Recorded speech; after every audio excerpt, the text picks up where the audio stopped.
Hello everyone, আমরা কিন্তু অনেক নতুন মারাই আছি যে বাচ্চাদের খাবার নিয়ে কিন্তু চিন্তিত থাকি যে কেমন খাবার দিলে ভালো হবে।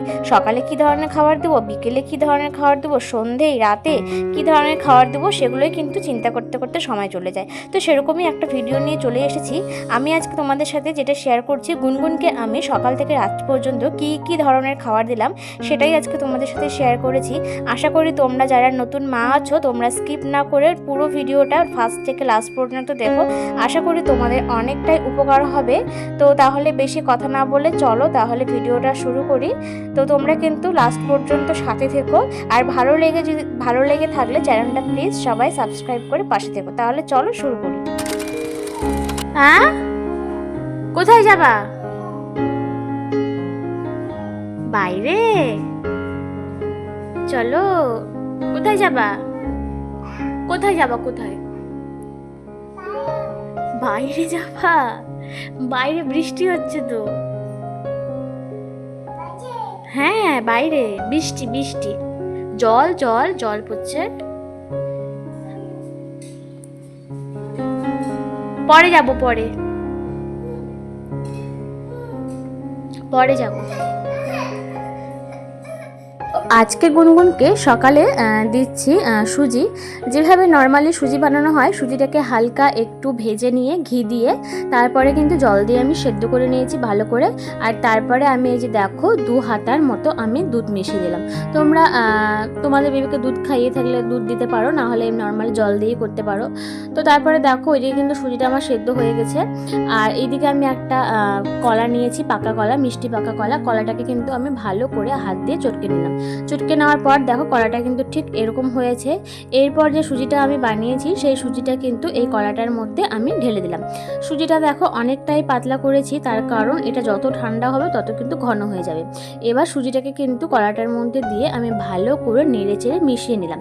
যেহেতু একটা মিষ্টি কলা দিয়েছি তার জন্য কিন্তু আর কোনো এক্সট্রা করে মিষ্টি আমি দেইনি, এটা কিন্তু এমনিতেই মিষ্টি হয়ে যাবে। আর এই যে দেখো এখন কিন্তু আমি গুনগুনকে খাইয়ে দিচ্ছি। তোমরা চাইলে এর মধ্যে কিন্তু ড্রাই ফ্রুটসের পাউডারও অ্যাড করতে পারো। ড্রাই ফ্রুটসও কাজু বাদাম, কাঠবাদাম, কিশমিশ কুচি কুচি কুচি করে কেটে কিন্তু এর মধ্যে মিশিয়ে দিতে পারো। তো এভাবে দেখতে চাইলে আমাকে কমেন্ট করো, আমি অন্য কোনো ভিডিওতে শেয়ার করে দেবো। আজকে আমি কোনো ড্রাই ফ্রুট দেইনি। তারপরে দেখো খাওয়া দাওয়া করানোর পর গুনগুন এখানে খেলতে খেলতে একটু বই নিয়ে পড়াশোনা করছে। কই বাটারফ্লাই কই? ককরোচ ককরোচ কই? ককরোচ কই? ককরোচ? বাহ, এটা ককরোচ। আর বাটারফ্লাই? বাটারফ্লাই? পাখি? তোমার পাখি কই? পাখি কই তোমার? পাখিকে একটু আদর করে দাও, একটা আপি দিয়ে দাও। ও আবার একটু ঘুম পাড়িয়ে দাও পাখিকে, ঘুম পাড়িয়ে দাও। ঘুম দিচ্ছে?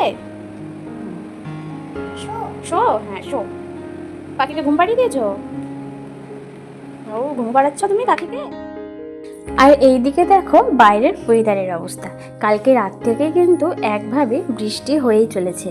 এখন কিন্তু বৃষ্টির পরিমাণটা একটু কমেছে। রাত থেকে জোরেই হচ্ছিল, সকালের দিক থেকে বৃষ্টির পরিমাণটা একটু কমেছে, ঝিরিঝিরি করে বৃষ্টি পড়ছে।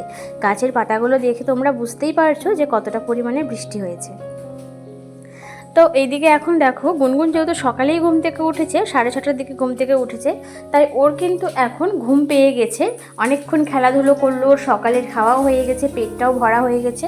এখন কিন্তু ওর ঘুমের জন্য জেদ চলে এসেছে। তাই কিন্তু দেখো ও আমার হাত ধরে টেনে নিয়ে ঘরের দিকে নিয়ে চলে যাচ্ছে। ও এখন ঘুমাবে জন্য আমাকে বলছে, মা মা ঘলে ঘলে শো শো, মানে ও এখন ঘুমাবে তার জন্য ঘরে নিয়ে যাচ্ছে। তো ওইদিকে তো সকালে ঘুম থেকে উঠেই গুনগুন বায়না করছিল নিচে আসবে জন্য। তো যেহেতু সকাল থেকে রাত্রি থেকে বৃষ্টি পড়ছিল, সকালের দিকে ঝিরিঝিরি বৃষ্টি হচ্ছিলই, তার জন্য কিন্তু নিচে নিয়ে আসেনি। ও কিন্তু প্রচণ্ড বায়না করছিল। তো তারপরে ওই যে ঘুমিয়েছিল আর এখন ঘুম থেকে উঠলো, আর এখন কিন্তু বৃষ্টি একদমই নেই, অনেকটা রোদও উঠে গেছে। তার জন্য ওকে একটু আমি এখন নিচে নিয়ে আসলাম। আর ওইদিকে কিন্তু গুনগুনের ঠাম্মির পুজো হয়ে গেল। তো চলে আসলাম এখন দুপুরের খাবারে। তো এই যে দেখো পনিরটাকে আমি বাড়িতেই বানিয়েছি। তো ওকে পনির খাওয়ালে বাড়িতেই বানিয়েই খাওয়াই। তো তারপরে এইদিকে দেখো এখন আমি পনিরটাকে কিন্তু ভালো করে পিস পিস করে পনিরটাকে কেটে নিচ্ছি। তো তো এই যে দেখো পনিরটাকে আমি পিস পিস করে কেটে নিয়েছি। সব পনির দিব না, কিছু পনির রেখে দেবো আর কিছু পনির করব। তো এই যে দেখো কিছু পনির নিয়ে নিয়েছি, এদিকে গাজর আর আলু কিন্তু আমি কেটে নিয়েছি। তো এখন চলো ওর খাবারটা বানানো যাক। তো এইদিকে প্রেশার কুকার বসিয়ে দিয়েছি। প্রেশার কুকারের মধ্যে কিন্তু আমি 1 চামচ ঘি দিয়ে জিরে ফোড়ন দিয়ে দিলাম, আর সেই গাজর আলুটা দিয়ে কিন্তু হালকা ভেজে নিয়ে তারপরে কিন্তু এর মধ্যে যে কটা পনির আমি দেবো সে কটা পনির দিয়ে দিলাম। এখন হচ্ছে এর মধ্যে দিয়ে দেবো মুগ ডাল, ভালো করে ধুয়ে রেখেছিলাম সেই মুগ ডাল দিয়ে দিলাম। আর এই যে দেখো আমাদের জন্য যে ভাত করেছিলাম সেই সেদ্ধ ভাতটাই কিন্তু এর মধ্যে দিয়ে দিলাম। দিয়ে একটু ভালো করে ভেজে পরিমাণ মতো জল দিয়ে লবণ আর হলুদ দিয়ে আর একটু 1 চামচ জিরে পাউডার দিয়ে, জিরে পাউডারটা এখানে স্কিপ হয়ে গেছে, দিয়ে কিন্তু আমি প্রেশার কুকারের মুখটা লাগিয়ে দিলাম। বেশ ভালো করে 7-8টার মতো সিটি দিলেই কিন্তু খাবারটা একদম রেডি হয়ে যাবে, আর পনিরটাও কিন্তু অনেকটাই নরম সফট হয়ে যাবে। তো এদিকে দেখো খাবারটা কিন্তু রেডি হয়ে গেছে। এখন গুনগুনকে খাওয়াবো। আমি খাবারটা বেড়ে নিচ্ছি আর এর মধ্যে কিন্তু 1 চামচ ঘি ছড়িয়ে দিলাম। ব্যাস আজকের মতো গুনগুনের দুপুরের খাবার কিন্তু রেডি। তারপরে চলে আসলাম এখন সন্ধ্যের দিকে। তো ওকে আজকে সন্ধ্যের দিকে দিচ্ছি দুধ কর্নফ্লেক্স। তোমরা কিন্তু চাইলে এটা বাচ্চাদেরকে সকালের দিকেও দিতে পারো, সকালে সন্ধ্যে মানে অল্টারনেট করে দিতে পারো। তো কর্নফ্লেক্সটা আমি প্রথমে ঢেলে নিলাম। তোমরা চাইলে হাত দিয়ে কর্নফ্লেক্সটাকে প্রথমে একটু গুঁড়ো করে নিতে পারো যদি তোমাদের বাচ্চাদের খেতে অসুবিধা হয়। তো তারপরে কিন্তু আমি এর মধ্যে গরম দুধ দিয়ে দিলাম পরিমাণ মতো, ব্যাস আর কিচ্ছু দিব না। তোমরা যদি মিষ্টি দিতে চাও মিষ্টি দিতে পারো, আমি কিন্তু মিষ্টি দেবো না। তো ভালো করে নেড়ে চেড়ে নেবো আর এটা কিন্তু অনেকটাই নরম সফট হয়ে যাবে। তো তারপরে কিন্তু এটা আমি গুনগুনকে খাইয়ে দেবো। তো দুধ কর্নফ্লেক্স কিন্তু রেডি হয়ে গেছে। তোমরা চাইলে এখানে কলাও কিন্তু স্লাইস করে কেটে দিতে পারো, আবার চাইলে কড়াইটাকে ম্যাশ করেও মিশিয়ে দিতে পারো, তাহলেও কিন্তু দুধ কর্নফ্লেক্সটা খেতে ভীষণই টেস্টি হয়। আমি কিন্তু সেভাবেও গুনগুনকে খাওয়াই। তো এখন চলে আসলাম রাতের খাবারে।